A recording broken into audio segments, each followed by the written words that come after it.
March for justice কর্মসূচির পর বৃহস্পতিবারের জন্য নতুন কর্মসূচি ঘোষণা করে কোটা সংস্কারের দাবিতে আন্দোলন করে বৈষম্য বিরোধী ছাত্র আন্দোলনের একাংশ।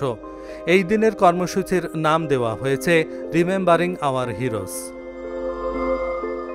বুধবার সন্ধ্যায় বৈষম্য বিরোধী ছাত্র আন্দোলনের সহ সমন্বয়ক রিফাত রশিদের পাঠানো এক বিজ্ঞপ্তিতে এ তথ্য জানানো হয়।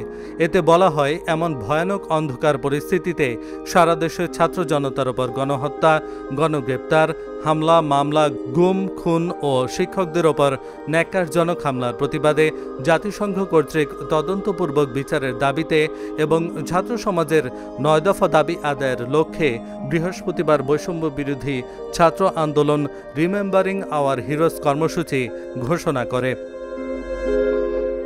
কর্মসূচি পালনের বিষয়ে বিজ্ঞপ্তিতে বলা হয়েছে, নির্যাতনের ভয়ঙ্কর দিনরাতগুলোর স্মৃতিচারণ, শহীদ ও আহতদের নিয়ে পরিবার এবং সহপাঠীদের স্মৃতিচারণ, বৈষম্য বিরোধী ছাত্র আন্দোলনে হওয়া নির্যাতনের ঘটনা নিয়ে চিত্রাঙ্কন, গ্রাফিতি, দেয়াল লেখন, ফেস্টুন তৈরি, ডিজিটাল পোর্ট্রেট তৈরি প্রভৃতি।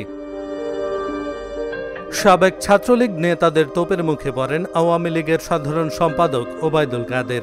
সাবেক ছাত্রনেতাদের মতবিনিময়ের জন্য ডেকে কথা বলতে না দেওয়ায় এমন পরিস্থিতির সৃষ্টি হয়।